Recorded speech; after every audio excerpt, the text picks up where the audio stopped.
بندوں پر اعتماد کرنا چھوڑ دیں، اللہ پر اعتماد کریں۔ ایک اعتماد ہے اللہ کے نیک بندوں کا، دعاؤں کا اعتماد، نسبتوں کا اعتماد، اس کی بات نہیں کر رہا میں، دنیا داروں، سیٹھوں، نوابوں، جاگیرداروں پر اعتماد کی بات کر رہا ہوں۔ اعتماد خلق چھوڑ دیں، اعتماد خالق کریں۔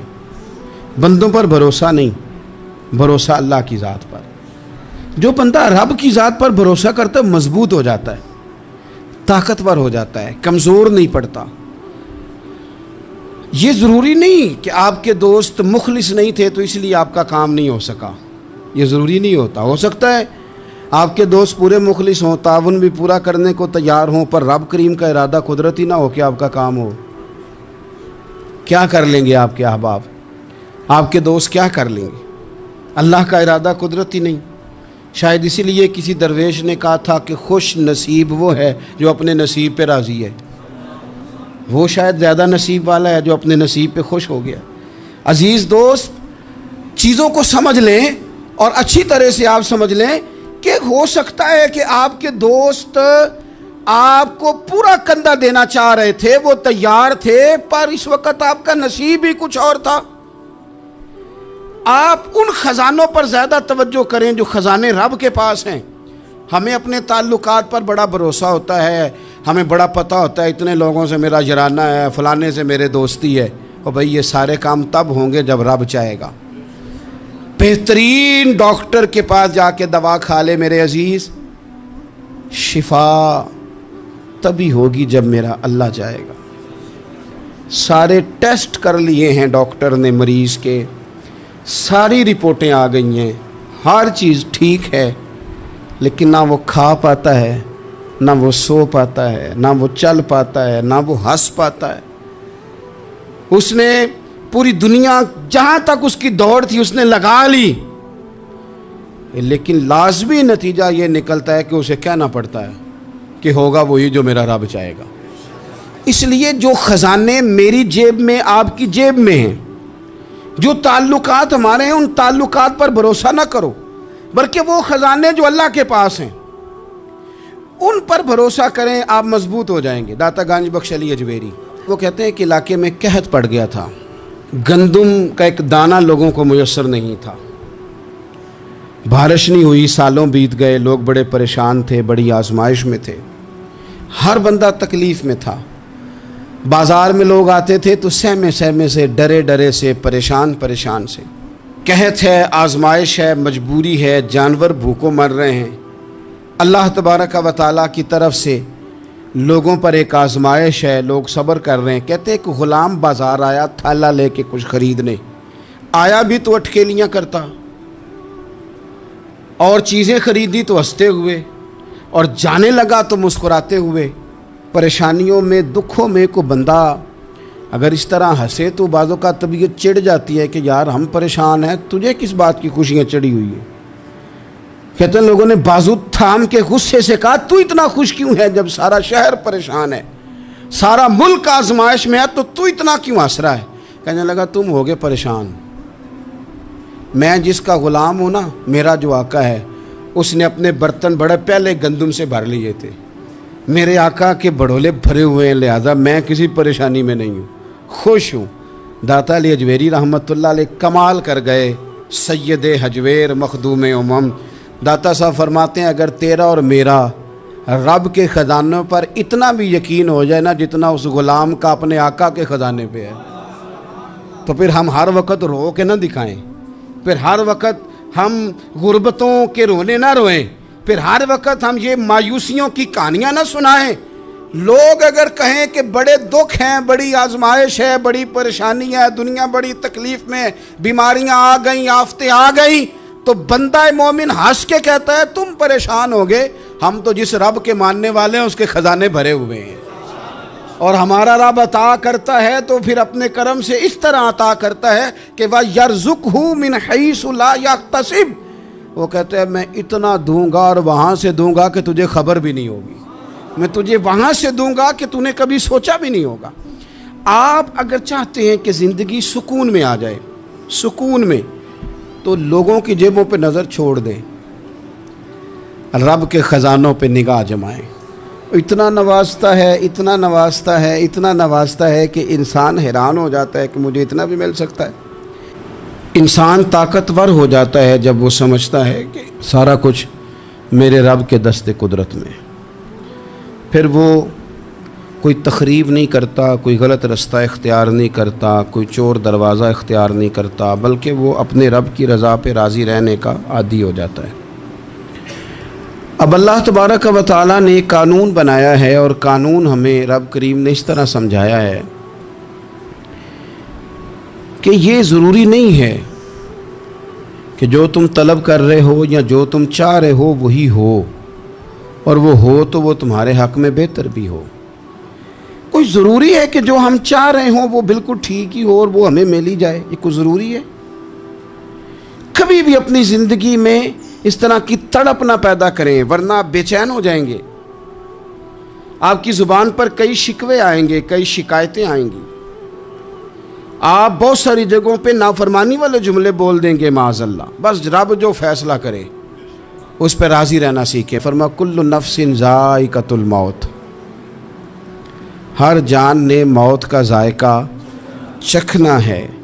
یہ پہلے یہ جملہ کہا، اور اسی سے ملتا جلتا جملہ آخر میں کہا، اور درمیان میں کیا کہا؟ فرمایا کل نفس ذائقۃ الموت، ہر جان نے موت کا ذائقہ چکھنا ہے۔ وَنَبْلُوكُمْ بِالشَّرِّ وَالْخَيْرِ فِتْنَةً، فرمایا ہم تمہیں آزمائیں گے، بھلائی کے ذریعے بھی اور برائی کے ذریعے بھی ہم تمہیں آزمائیں گے۔ وَإِلَيْنَا تُرْجَعُونَ، اور تمہیں ہماری طرف ہی لوٹ کے آنا ہے۔ پہلے کہا ہر نفس نے موت کا ذائقہ چکھنا ہے، آخر میں فرمایا کہ تم ہماری طرف ہی لوٹ کے آؤ، اور بیچ میں کیا فرمایا؟ وَنَبْلُوكُمْ بِالشَّرِّ وَالْخَيْرِ فِتْنَةً، ہم تمہیں برائی کے ساتھ بھی آزمائیں گے، بھلائی کے ساتھ بھی آزمائیں گے، صحت دے کے بھی آزمائیں گے، بیماری دے کے بھی آزمائیں گے۔ نرا زوالی آزمائش نہیں ہوتا، عروج بھی آزمائش ہوتا ہے۔ نری بھوک کی آزمائش نہیں ہوتی، زیادہ پیسے بھی آزمائش ہوتے ہیں۔ انسان کے لیے صرف اس کا کمزور جسم ہی آزمائش نہیں ہوتا، اس کا طاقتور وجود بھی آزمائش ہوتا ہے۔ فرمایا ہم تمہیں آزمائیں گے، بس خیال رکھنا کہ وَإِلَيْنَا تُرْجَعُونَ، لوٹ کر تمہیں ہمارے پاس ہی آنا ہے۔ اور میرے نبی پاک صلی اللہ تعالیٰ علیہ وآلہ وسلم ارشاد فرماتے ہیں، رب جب کسی قوم سے محبت کرتا ہے تو انہیں آزمائش میں مبتلا کر دیتا ہے۔ پھر فرمایا اگر وہ اس پر صبر کریں، اللہ کی قضا پہ راضی رہیں، تو پھر اللہ بھی ان سے راضی ہو جاتا ہے، اور اگر وہ ناراضگی کا اظہار کریں کہ یہ مصیبت کیوں آئی، تو پھر اللہ بھی ناراض ہو جاتا ہے۔ اللہ تبارک و تعالی ضرور آزمائے گا، خیر کے ساتھ بھی اور پریشانی کے ساتھ بھی۔ انسان پریشان اس وقت ہوتا ہے کہ جب وہ محنت کرتا ہے تو وہ کہتا ہے نتیجہ میری مرضی کا آنا چاہیے، یہ اس کا سب سے بڑا نقصان ہے۔ آپ رزلٹ کبھی اپنی مرضی کا نہ مانگیں، یہ دعویٰ ہی ٹھیک نہیں۔ بہت سارے لوگوں کو جانتا ہوں جو کہتے ہیں میں بندہ بھی ٹھیک ہوں بھی دیانتدار، محنت بھی بڑی کرتا ہوں، توجہ بھی میری پوری ہے، پر پھر بھی معاملہ صحیح کیوں نہیں ہوتے؟ تو میں کہتا ہوں پہلی باتیں ساری ٹھیک تھیں، آخری والی غلط ہے۔ اس لیے کہ محنت آپ کریں ساری، پر بندے نے رہنا تو بندہ ہی ہے نا۔ ساری محنت کر کے آپ کبھی اس نقطے کو سمجھ جائیں نا کہ 950 سال نبیوں نے تبلیغ کی، ہزار سال انبیاء نے تبلیغ کی، انبیاء نے، رب کے تربیت یافتہ لوگوں نے تبلیغ کی، 2 لوگوں نے کلمہ پڑھا، 4 لوگوں نے کلمہ پڑھا، لیکن میں آپ کو دیانتداری سے بتاتا ہوں کہ وہ کامیاب ہو کے گئے دنیا سے۔ انبیاء کامیاب ہوئے، کیوں؟ اس لیے کہ رب نے انہیں کہا تھا جا کے پیغام دینا ہے، یہ نہیں کہا تھا کہ بندوں کا بدلنا بھی ضروری ہے۔ ہمارے بچے پتہ کیا کرتے ہیں؟ وہ فٹافٹ نہ پریشان ہو جاتے ہیں۔ نبیوں کے ذمہ تبلیغ کرنا ہے، یہ ان کا ذمہ نہیں کہ لوگ ضرور ہی کلمہ پڑھیں۔ ہدایت تو رب کریم کے دستے قدرت میں ہے۔ انبیاء خلوص سے، للہیت سے جد و جہد کرتے رہے، لیکن انہوں نے یہ نہیں کہا کہ مالک اتنی محنت کی ہے بندے ٹھیک نہیں ہوتے، یہ نہیں کہا انہوں نے، اس لیے کہ جو ان کی ڈیوٹی تھی انہوں نے ڈیوٹی صحیح کی۔ ہم نے اپنی ڈیوٹی کرنی ہے. پریشان اس وقت ہوتے ہیں جب نتیجہ اپنی مرضی کا مانگتے ہیں. نتیجہ نہ اپنی مرضی کا مانگے, رزلٹ نہ اپنی مرضی کا مانگے. اور جناب پیر صاحب میں فلانا وظیفہ بھی پڑھتا ہوں, فلانا وظیفہ بھی پڑھتا ہوں, فلانا وظیفہ بھی پڑھتا ہوں, دل نہیں صاف ہوتا. تو میں نے کہا یہ تو اللہ نہیں کر رہے ہیں. آپ ڈیوٹی کریں, آپ کام کریں جو آپ کے ذمے لگایا گیا ہے, اس میں وہ قضا نہ کریں آپ. باقی اللہ تعالیٰ کرم نوازی فرمائے گا. دیکھیں ایک بادشاہ تھا, اس کی سلطنت میں نا وہ قوم بنانا چاہتا تھا. ہمارے بادشاہ, ہمارے حکمران قومیں نہیں بناتے, لوگوں کو اپنے حق میں قائل کرتے ہیں. اس لیے کبھی بھی ہمارے ملک میں قومی سوچیں عام نہیں کی جاتی, ذاتی سوچیں عام کی جاتی ہیں. ملی باتیں نہیں کی جاتی, ذاتی باتیں کی جاتی ہیں. وہ چاہتا تھا کہ میری قوم بن جائے. اس کا ایک ہیرا سلطنت میں سے گم ہو گیا, تو اس نے اعلان کیا, اس نے کہا کہ جو بندہ ہیرا تلاش کر کے لائے گا اسے انعام دوں گا. ساری قوم نکل کھڑی ہوئی ہیرا تلاش کرنے پر. ادھر بھی لوگ گئے, ادھر بھی لوگ گئے, خشکیوں میں, دریاؤں میں, جہاں جہاں جس کی پہنچ تھی, جنگلوں میں, وادیوں میں, گھروں میں, بستیوں میں لوگوں نے ڈھونڈا. ساری قوم ایک ہیرا تلاش کر رہی ہے. بالآخر سب لوگ جمع ہو گئے ایک میدان میں. ایک بندہ اوپر چڑھا, بادشاہ کے پاس, وہ اونچی جگہ پہ کھڑا تھا. اس نے کہا جناب یہ ہیرا مل گیا ہے. اب جب ایک کو ہیرا مل گیا تو باقیوں کے چہرے اتر گئے کہ یہ کامیاب ہوا, ہم ناکام ہوئے. بادشاہ چونکہ ان کی تربیت کے لیے یہ کام کر رہا تھا, اس نے کہا تمہارا کیا خیال ہے کہ اس ہیرے کے بغیر میرا گزارا نہیں تھا؟ کہ تمہارا کیا خیال ہے کہ ہیرا میری سلطنت سے نکل گیا تو مجھے زوال آ جائے گا؟ اس نے کہا یہ تو ایک ہیرا ہے. اٹھا کے پھینکا, دیوار کے ساتھ لگا, ہیرا ٹوٹ گیا. اس نے لوگوں سے کہا تمہارے چہرے اترے ہوئے ہیں, میں تمہیں ایک بات سمجھانا چاہتا ہوں, ہیرا ایک ہی تھا, ایک ہی بندے کو ملنا تھا. میں نے انعام کا اعلان تو یہ کیا تھا نا کہ جو ہیرا ڈھونڈ کے لائے گا اسے انعام دوں گا, لیکن اب میں تمہیں بتاتا ہوں کہ میں تم سب کو انعام دوں گا. اس لیے کہ ہیرا ایک تھا, ملنا ایک کو ہی تھا, سب کو مل سکتا نہیں. لیکن انعام اس لیے سب کو دوں گا کہ ہیرا ڈھونڈنے پر انعام نہیں دے رہا, میں کوشش کرنے پہ انعام دے رہا ہوں. کہ تم نے کوشش تو کی, تم نکلے تو صحیح, جدوجہد تو کی. کچھ لوگ کہتے ہیں کہ ہمیں ہیرا مل بھی جائے. او خدا کے بندے, ہیرا ایک ہے, ہیرا ملنا کمال نہیں, محنت کرنا کمال ہے. ہم نہ تیار نہیں ہوتے. اللہ فرماتے ہیں میں نے آزمانا ہے, میں نے آزمانا ہے, تم نے سفر جاری رکھنا ہے. لیکن یہ ضرور یاد رکھنا کہ وَإِلَيْنَا تُرْجَعُونَ, لوٹ کے تمہیں میرے پاس ہی آنا ہے, تم نے لوٹ کے ادھر آنا ہے. اس بات کو ذہن میں رکھنا. حضرت عبداللہ بن عباس رضی اللہ تعالیٰ عنہ اس حدیث کے راوی ہیں. المعجم الکبیر کی یہ حدیث ہے. اللہ کے پیارے رسول صلی اللہ تعالیٰ علیہ وسلم ارشاد فرماتے ہیں کہ جس بندے کو 4 چیزیں مل گئی نا, اسے اللہ تعالیٰ نے دنیا اور آخرت کی بھلائیاں عطا فرما دی. 4 چیزیں جس شخص کو نصیب ہو گئی. یا رسول اللہ کون سی؟ حضور فرماتے ہیں جس کو شکر کرنے والا دل مل گیا, اور کریم محبوب فرماتے ہیں جسے اللہ تعالیٰ کا ذکر کرنے والی زبان مل گئی, اور حضور فرماتے ہیں جسے مصیبت پر صبر کرنے والا بدن مل گیا, اور جسے ایسی بیوی مل گئی جو نہ اس کے مال میں خیانت کرے گی, نہ اس کی عزت میں خیانت کرے گی. جسے یہ 4 چیزیں مل گئیں وہ خوش نصیب ہے, دنیا بھی بن گئی, آخرت بھی بن گئی. کامیابی صبر آ جانے کا نام ہے, کامیابی شکر حاصل ہو جانے کا نام ہے. کامیابی میرے عزیز یاد رکھ لیں کہ انسان اللہ کے ذکر میں لگ جائے تو اس کا نام ہے کامیابی. ہم نے کس کو سمجھ لیا؟ اپنی زندگی میں ایک تو محنت کریں, نتیجہ اللہ پہ. دوسری بات, امیدیں ذرا چھوٹی وابستہ کریں, لمبی نہ بنائیں. ایک ہے منصوبہ سازی کرنا مستقبل کی, وہ غلط نہیں. میرے نبی پاک علیہ السلام کا فرمان کاش کبھی ہم سمجھ جائیں. حضور نے ایک دن صحابہ سے فرمایا تھا حیا کرو. کہا صحابہ سے, سمجھایا ہمیں, فرمایا حیا کرو. یا رسول اللہ کس بات سے؟ فرمایا وہ والا مال کماتے ہو جو کھا ہی نہیں سکتے, اور وہ والے مکانات بناتے ہو جن میں تم رہ ہی نہیں سکتے, اور ان چیزوں کا سوال کرتے ہو جن کی تمہیں ضرورت ہی نہیں. اتنے لمبے محلات, اتنا لمبا چوڑا مال, اتنا لمبا چوڑا پیسہ, اتنی لمبی امیدیں, اتنی لمبی داستانیں, انسان کمزور ہو جاتا ہے. ساری زندگی حساب کتاب میں بیت جاتی ہے. دیکھیں نا حضور علیہ السلام نے فرمایا یہ جو غریب لوگ ہیں نا، یہ مالداروں سے 50,000 سال پہلے جنت میں داخل ہو جائیں گے۔ کیوں؟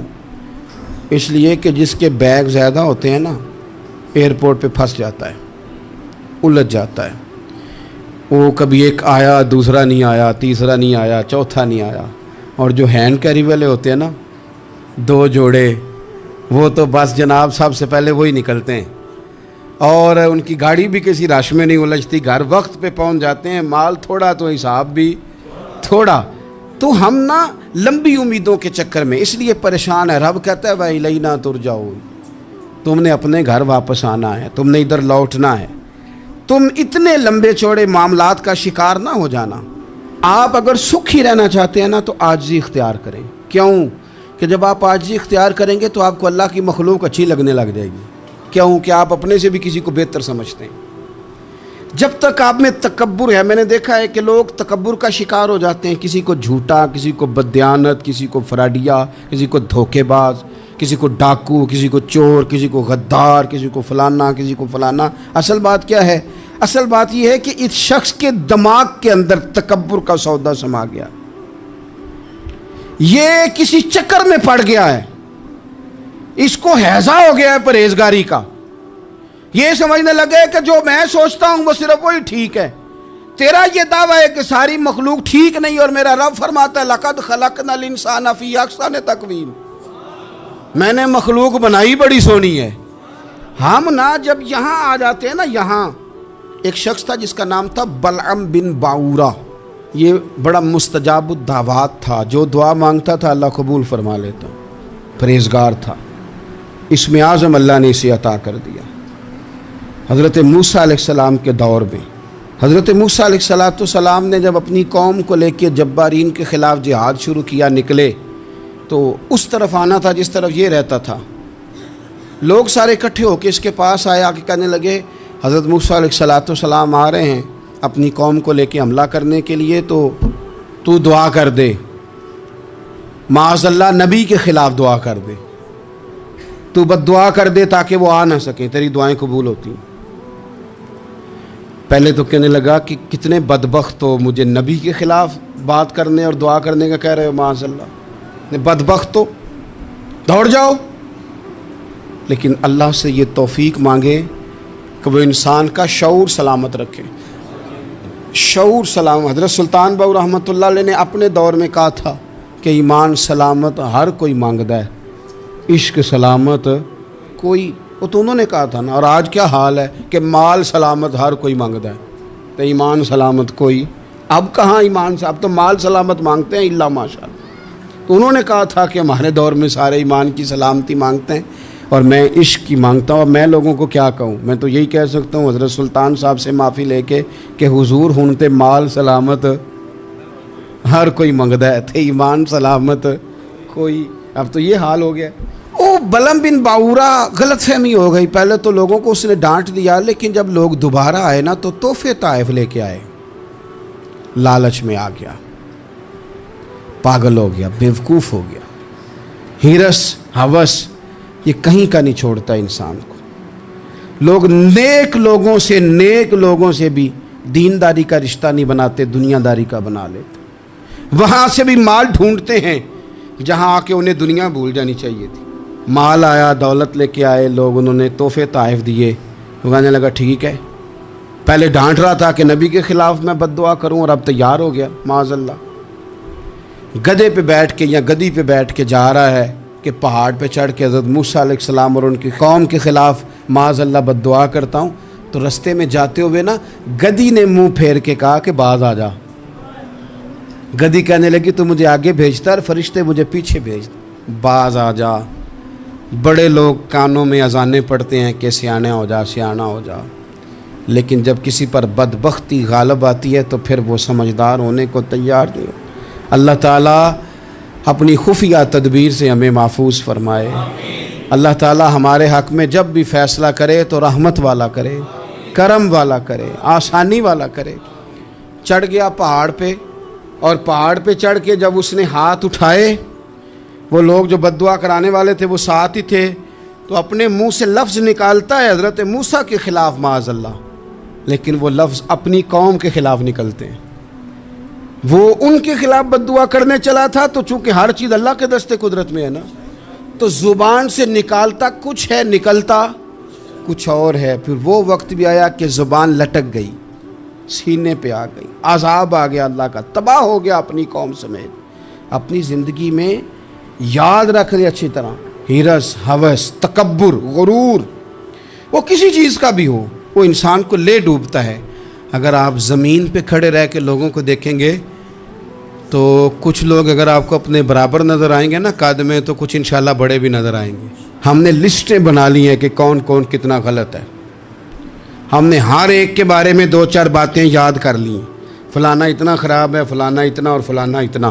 اس کا نقصان یہ ہوا ہے کہ اللہ کی خوبصورت مخلوق، خوبصورت رنگوں میں ہم نے حالات خراب کر لیے ہیں. اگر ہم چاہتے ہیں کہ ہمارا دل سکون میں آئے، قرار میں آئے، تو زندگی عاجزی والی، انکساری والی، اللہ تبارک و تعالیٰ کی بات. میں اکثر کہتا ہوں کہ نبی پاک صلی اللہ تعالیٰ علیہ وآلہ وسلم نے کتنی شانیں بیان کی، حضرت عمر فاروق کتنی عظمتیں حضور نے ان کی بیان کی. جب ان کا وصال ہونے لگا نا، ان کو زخم لگا، تو لوگ ان کی تعریفیں کرنے لگے. اب ان کو بھی پتہ تھا کہ میری عظمت میں حضور نے کیا کچھ بیان کیا ہے. لوگ ان کی تعریف کرنے لگے، امیر المومنین آپ کو یہ کمال حاصل ہے. تو حضرت عمر فرمانے لگے دعا کرو بس میری نیکی اور بدیاں برابر برابر ہو جائیں، نیکیاں اور بدیاں برابر ہو جائیں. میں کسی درجے کا خواہش مند نہیں، بس یہ چاہتا ہوں کہ یہ عاجزی کا حسن دیکھیں، انکساری کا یہ درجہ دیکھیں. فرماتے ہیں بس یار معافی دے دے نا، وہ معاف کر دے. پھر تو بات بن گئی. میں جلسوں پہ، اجتماعات پہ جاتا ہوں تو ایک رواج بن گیا ہے، لوگ بڑی بڑی قطاروں میں پھول لے کے کھڑے ہو جاتے ہیں اور گاڑیوں میں پھینکتے ہیں. تو میں اپنے سنگیوں سے کہتا ہوں کہ اگر تو قیامت میں بھی ایک پھول مل گیا نا، تو پھر تو یہ سارے استقبال کام آ گئے.